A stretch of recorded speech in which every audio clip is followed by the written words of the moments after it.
que torna uma pessoa cidadã? O primeiro passo é o registro de nascimento. Só assim ela passa a existir para efeitos legais. O programa Artigo 5º começa agora e mostra a importância deste documento e quais são os direitos a partir daí. O artigo 5º garante que todos são iguais perante a lei sem distinção de qualquer natureza. E assegura, entre outras coisas, a inviolabilidade do direito à vida, à liberdade e à segurança. Também garante aos reconhecidamente pobres a gratuidade do registro civil. Para falar sobre os direitos que a pessoa conquista ao nascer, eu recebo no estúdio do Artigo 5º o advogado Paulo Henrique de Araújo, que é oficial de registro civil, e também Marco Antônio Juliato, diretor do Departamento de Promoção dos Direitos Humanos. Sejam bem-vindos ao Artigo 5º.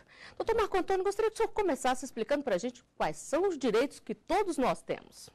Em relação às certidões de nascimento, você passa a adquirir a cidadania. É com este documento que você dá início na sua vida política, pública, civil, social. Com esse documento de certidão de nascimento, você acessa o documento de identidade, documentos que você tem direito na saúde, na educação, na assistência social, mais tarde a carteira de trabalho, o CPF. Então você inicia a vida cidadã. Doutor Paulo Henrique, o que é preciso para poder ter esse documento? O que é necessário é apenas o comparecimento da mãe ou do pai no cartório de registro civil, munido de seus documentos pessoais, para registrar o seu filho.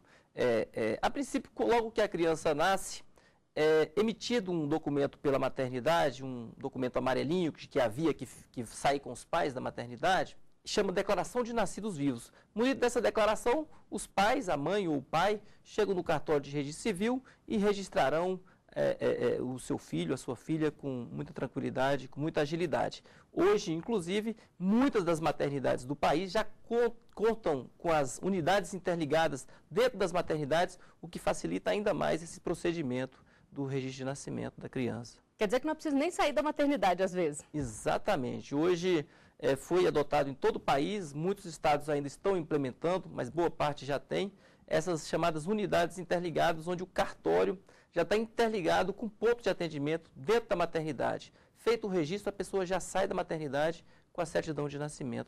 E no Distrito Federal, uma iniciativa está ajudando a garantir um direito de todos, que nem sempre é cumprido: o reconhecimento de paternidade. É o projeto Identidade Legal do Ministério Público. Dona Maria de Lourdes foi uma das convidadas para participar do projeto. Ela tem 4 filhos, mas um deles não tem o nome do pai no registro. Ao ser chamada pelo Ministério Público, ela decidiu dar entrada no processo para o reconhecimento da paternidade. Eu quero o que ela quer, né? Atrás do pai dela para colocar no... Porque mais na frente ela vai casar, vai ter os filhos dela também. E isso aí vai doer nela, né? Como é que ela vai registrar os filhos dela se não tem sobrenome do pai dela também no registro? Dona Regina vive situação parecida. Sem contato com o ex-marido há mais de 15 anos, buscou no projeto uma forma de tentar localizá-lo. Eles vão entrar com investigação do endereço dele, o contato, para poder chamar ele na localidade onde ele mora, para resolver se ele quer ou não, ou se vai ter que entrar com um pedido de investigação de paternidade, né? De acordo com uma das promotoras responsáveis pelo projeto, o objetivo é garantir o direito dos menores de ter o nome dos pais nos documentos. Ela explica que depois que as mães comparecem às audiências, o Ministério Público tenta achar o suposto pai. O reconhecimento pode ser voluntário, mas caso o homem indicado pela mãe não tenha certeza da paternidade, é pedido um exame de DNA. O grande problema que a gente observa atualmente é a dúvida em relação ao vínculo genético. Por quê? Porque de tempos para cá as relações estão mais eventuais do que antigamente. Quando é feito o DNA e o DNA dá positivo, esse reconhecimento já parte do reconhecimento até um interesse no convívio com a criança. Em caso de reconhecimento, o pai passa a seguir toda a legislação, inclusive a obrigatoriedade do pagamento da pensão alimentícia. Se o homem indicado já tiver falecido, o MP busca outros meios. Um deles é tentar encontrar outros filhos que possam assumir a responsabilidade pelo menor.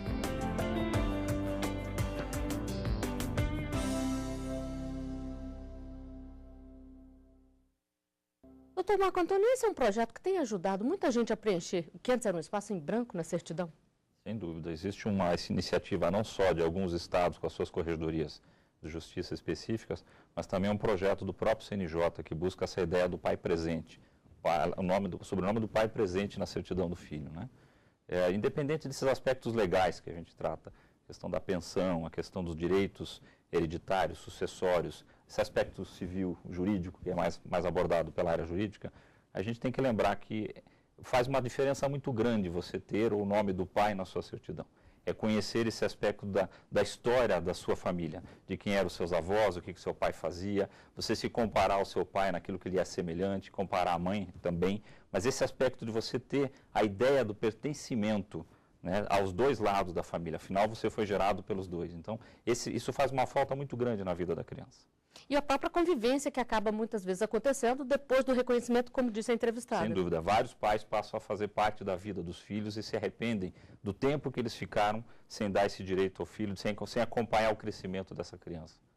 Doutor Paulo Henrique, que tipo de problema traz para uma criança não ter o nome do pai na certidão? Além desses aspectos humanos que o doutor Martoni colocou, é muito importante a questão da própria relação de dependência econômico-financeira. A partir disso é que o pai passará a ser obrigado a arcar com a manutenção da criança também, pagando a pensão, e também a questão da guarda, da responsabilidade pela criação, que tem que ser compartilhada por ambos os pais. É um dever de ambos os pais, e não apenas da mãe, como vinha sendo até então. Então é fundamental, sim, que a criança tenha a paternidade reconhecida. Pois é, doutor Marco Antônio, doutor Paulo Henrique que falou aqui na guarda. Recentemente nós tivemos a aprovação do projeto da guarda compartilhada. O senhor acha que isso só tem a trazer benefícios para as crianças? Eu não tenho a dúvida disso. Ele é uma questão muito polêmica dentro da sociedade brasileira, porque às vezes fica muito cômodo para o pai que se afasta e deixa tudo ao encargo da mãe. Entretanto, a criança é quem tem o direito, e é isso que tem que ser resguardado. A criança tem o direito ao convívio com o pai e com a mãe, e aí os pais têm que se acertar neste convívio. Tem que achar um ponto de equilíbrio que permita essa guarda compartilhada, que permita a criança ter o contato cotidiano com os dois. Isso é fundamental. Agora, voltando a falar da parte prática aqui, doutor Paulo Henrique, depois que é feito o reconhecimento da paternidade, como é que é o passo a passo para que esse nome passe a constar na certidão de nascimento? Tem vários caminhos, gostaria de, antes, falar das formas de se reconhecer a paternidade. São vários caminhos, como o doutor Marco Antônio colocou, são vários projetos no estado inteiro. O Conselho Nacional de Justiça, dentro desse projeto Pai Presente, uma das iniciativas importantíssimas foi a edição do provimento 16, que disciplina como que é feito esse reconhecimento de paternidade. Antes do provimento, tinha a Lei 8.560 que trata dessa questão. O pai, querendo reconhecer a paternidade, ele fazia uma escritura pública, um termo particular de reconhecimento, e faria, sem grandes problemas, chegaria no cartório, pediria a averbação do nome do pai, pode alterar o nome da criança. Com o provimento 16, facilitou o acesso, porque às vezes a pessoa não tinha condição de ir fazer uma escritura ou ela mesma fazer um termo de reconhecimento. Trouxe a obrigação para o próprio oficial de registro civil, isso muito importante, o pai estando com ele presente, devidamente identificado, o próprio oficial reconhece, faz um termo de reconhecimento de paternidade e já averba. E mais, você pode dirigir não apenas aquele cartório em que a criança está registrada. Se você estiver em outra unidade da federação e quer registrar a criança que está já em outro local, você vai num oficial de registro civil, ele faz o termo de reconhecimento de paternidade e encaminha para o oficial de registro civil, onde a criança está registrada, que a averbação vai ser feita e expedida a certidão. Então, isso agiliza e facilita. Além disso, tem um aspecto quando o pai não quer reconhecer a paternidade da criança, ou por algum motivo a mãe não quer declarar naquele momento do nascimento, quer declarar mais à frente, por algum motivo, a qualquer tempo, o próprio registrado ou a mãe pode ir a qualquer cartório de registro civil e dizer: eu quero iniciar um procedimento de investigação para que meu pai me reconheça. O oficial colhe aquele depoimento dela, aquele termo, e encaminha para o juiz competente. E ali vai começar todo um procedimento, que é esse procedimento que foi tratado até pelo Ministério Público no projeto Pai Legal aqui no Distrito Federal. Quer dizer que não tem mais desculpa, né, doutor Marco Antônio? Está fácil reconhecer a paternidade hoje em dia? Tá fácil. Você tem duas ações que nasceram recentemente, que foi a criação do SIRC, Sistema Nacional de Informações de Registro Civil, que determina que todos os cartórios passaram a ter que enviar para uma única base centralizada de dados as informações de todos os registros civis, nascimento, casamento e óbito, que não só permite que o governo melhore o seu planejamento de política pública, mas vai permitir que os cartórios se interliguem. O provimento 38, lançado recentemente, que criou também a Central de Registro Civil Nacional, faz com que os cartórios busquem, num curto espaço de tempo, se interligar em todo o território, permitindo facilidade dessa conectividade dos dados entre os cartórios em qualquer lugar da federação. Bom, nós temos uma pergunta feita por um telespectador. Vamos conferir. O pai que não quer registrar o filho sofre alguma penalidade? Doutor Paulo Henrique, existe penalidade ou não? Penalidade na lei prevista, multa, não há. O pai pode ir a qualquer tempo, e declarar. Eventualmente, o pai que abandona a criança, que nega-lhe um direito, teoricamente ele poderia ser até penalizado, porque ele está negando um direito essencial da criança. Isso poderia caracterizar, de alguma forma, um tipo de abandono. Mas, hoje, o Estado, nessa mudança de postura, vem buscando incentivar que os pais fazem, em vez de tentar punir ou tentar coagir as pessoas a irem, é incentivar e demonstrar a importância do registro do ponto de vista do direito fundamental da criança. Então, é importante estabelecer que, muito embora não haja punição, a criança é que sofre, né, uma punição maior nesse caso. Pode não ter uma punição legal, então, mas existe um prejuízo muito grande, né? Exatamente. É muito importante, então, deixar isso claro, porque, às vezes, se a gente estabelecer que há uma punição, isso desencoraja aqueles pais que estão há 1 mês, há 2 meses de registrar, achar que poderiam ser punidos. Então, não há punição. Podem ir, quem não registrou a criança, se a criança tem 10 anos, tem 15, se a criança, ou se é mesmo adulto, vá ao cartório a qualquer tempo. O mais importante é registrar a criança. É importante essa mudança de postura do Estado, doutor Marco Antônio? Sem dúvida. Se você pensar sobre esse aspecto da possibilidade de haver uma punição, que você conseguiria um enquadramento legal, o Estado brasileiro, com essa dimensão territorial que ele tem, e sem a garantia de que efetivamente você esteja presente em todos os locais, né, a gente cita o exemplo do município de Altamira. O município de Altamira tem uma territorialidade maior que muitos países, e você tem um cartório, um único cartório de registro civil na capital. Então, se você obrigasse um pai a ter que percorrer centenas de quilômetros e por qualquer condição, e ele não pôde fazer isso, com a possibilidade de uma multa, de uma penalidade, você estaria aumentando ainda mais o número de subregistros, de pessoas não registradas. Então, é importante que o Estado mudou o enfoque sobre essa questão, não há punição, pelo contrário, a gente vem realizando mutirões, vem realizando campanhas para que esse índice venha caindo cada vez mais. Ele já foi muito grande. Nós já tivemos um índice de 20,3% do subregistro lá em 2002. Em 2012, ele foi publicado em 6,7%. A gente espera que nos próximos anos esse índice venha caindo e a gente efetivamente atinja, em 2015, a erradicação do subregistro. Bom, nós vamos a um rápido intervalo. O artigo 5º volta já. Estamos de volta com o artigo 5º. Eu recebo aqui no estúdio da TV Justiça Marco Antônio Juliato, diretor do Departamento de Promoção dos Direitos Humanos, e o advogado Paulo Henrique de Araújo, que é oficial de Registro Civil. No programa de hoje estamos falando sobre os direitos conquistados com o nascimento. E quem perde um documento deve registrar boletim de ocorrência na delegacia mais próxima para evitar problemas futuros, como o uso deste documento de forma indevida e até mesmo para cometer crimes. Mas além disso, o que deve ser feito? Esta é a dúvida de um telespectador. Vamos ver. Se eu perder o registro de nascimento, qual o procedimento a ser tomado? Doutor Paulo Henrique, é preciso também procurar o cartório nesses casos? O registro em si de nascimento, ninguém perde o registro de nascimento porque ele sempre ficará no cartório onde a pessoa foi registrada. Né? Ele pede a certidão, que é um extrato do registro. Quando a pessoa é registrada, você tira uma certidão de registro e entrega para os pais. Vai usar ali a vida inteira, ou se perder, ele sempre poderá voltar ao cartório a qualquer tempo e solicitar uma segunda via, ou quantas quiser, daquela certidão.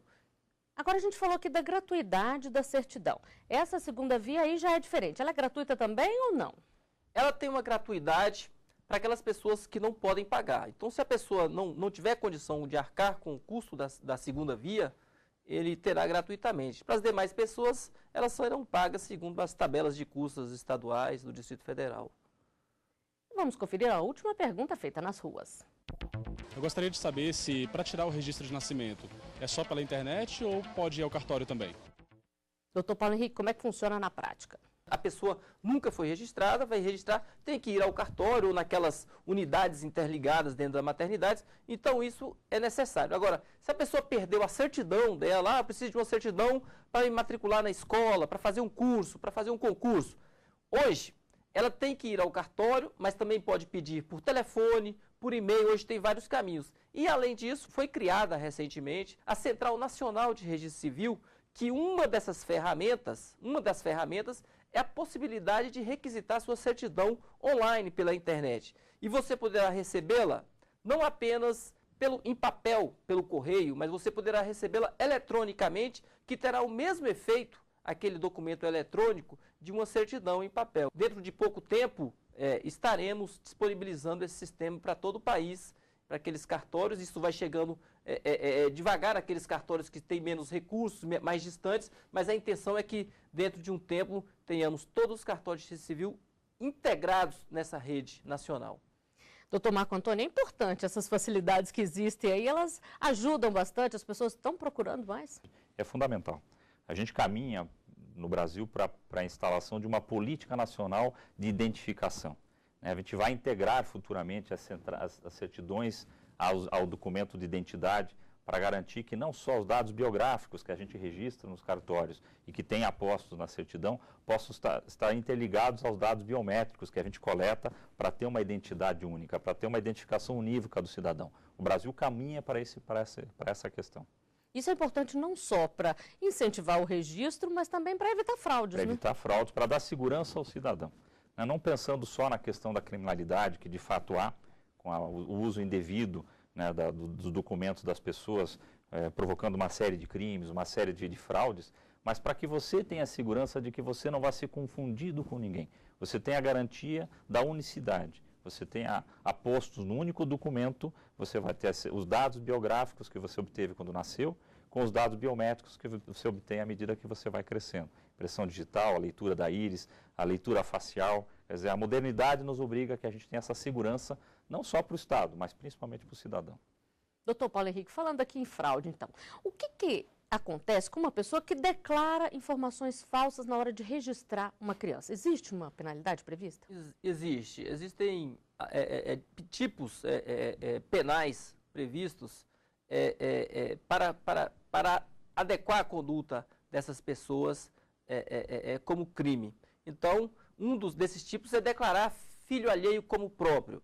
Então, às vezes existia no Brasil, e eventualmente ainda pode ocorrer, a chamada adoção à brasileira, em que a mãe, geralmente carente, passando por necessidade, entregava sua criança para um outro casal, e isso driblando a forma legal que é a adoção, e dava essa criança os pais, que não eram os pais biológicos, iam lá e registravam a criança. Isso é previsto como crime, sujeito mesmo a penalidades rígidas na lei. E também o fato de quando a mulher declara um suposto pai que não é o pai daquela criança, na verdade.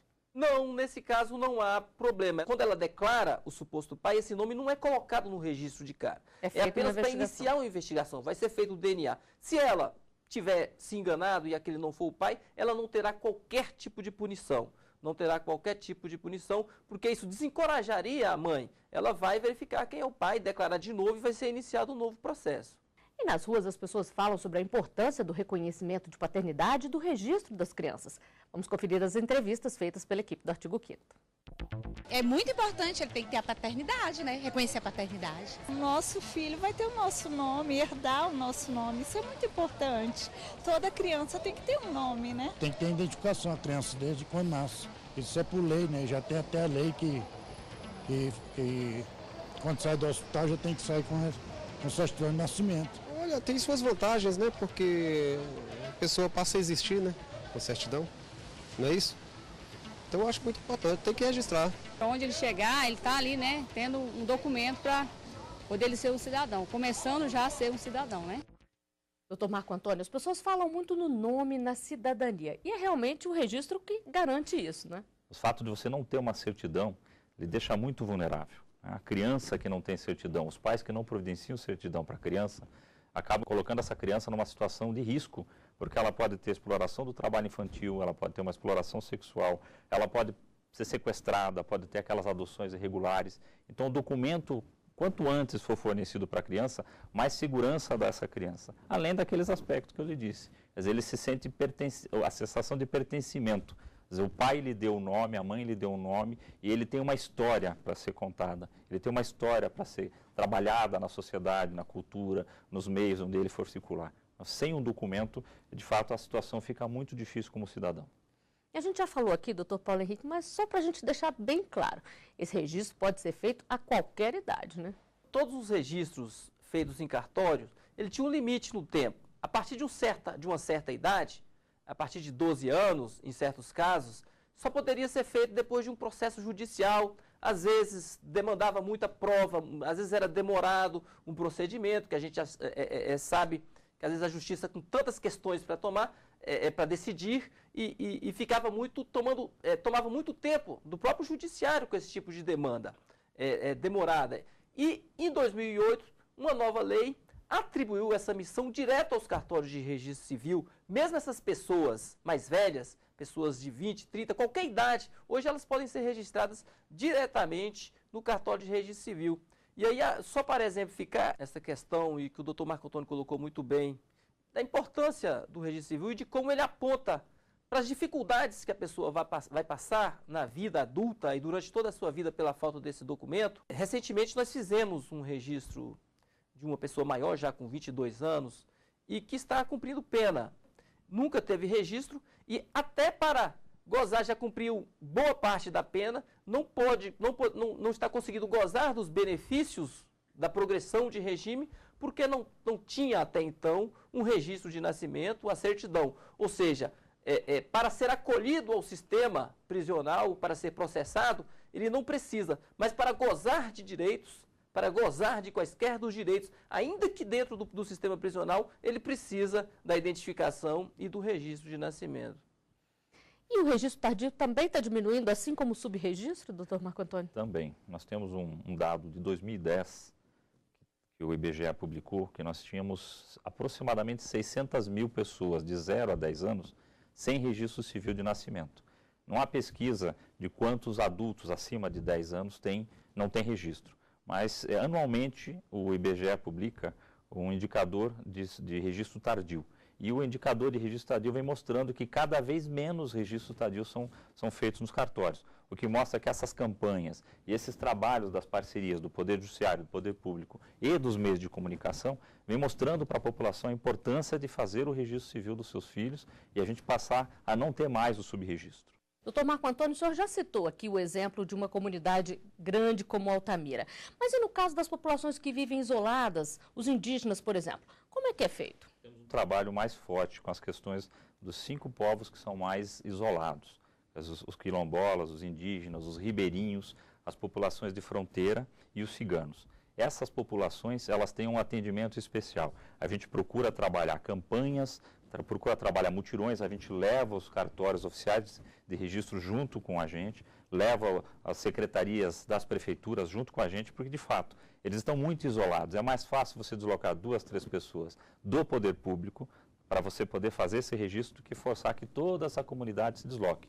Além disso, a gente tem a parceria com a FUNAI, que é quem trabalha especificamente as questões indígenas, e os cartórios são parceiros da gente nessa ação com os povos indígenas. Pois é, então, para encerrar, eu gostaria de saber de vocês o que falar para alguém que ainda não fez o registro, para alguém que está ali com o filho recém-nascido, para que faça o quanto antes. Doutor Paulo Henrique.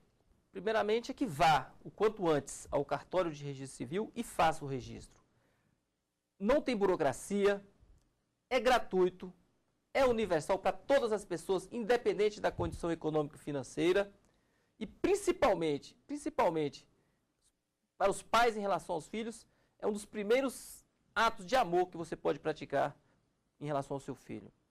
Doutor Marco Antônio, para o senhor. Excelente, essa ideia do ato de amor, né? O direito da criança, é isso que os pais têm que pensar. Então, quem não fez o registro do seu filho, lembre das fragilidades que ele pode estar sujeito, como a gente já comentou nesse programa. E como disse o doutor Paulo, é simples de fazer o registro e pode ser feito a qualquer tempo. Não há penalidade, não há punição, a não ser a penalidade e a punição para o seu próprio filho. Então, pensando nele, a gente pede para quem não tem o registro civil do seu filho, que encaminhe-se para um cartório e faça o devido registro. E o adulto que também não tem o registro pode seguir o mesmo caminho? O mesmo caminho, vale para todos. Bom, com essas dicas nós chegamos ao final de mais um Artigo 5º. Dr. Paulo Henrique, Dr. Marco Antônio, agradeço muito a presença de vocês aqui conosco. E você também pode fazer parte do nosso programa, mandando sugestões para o e-mail artigo5@stf.jus.br. A gente se vê na semana que vem. Até lá!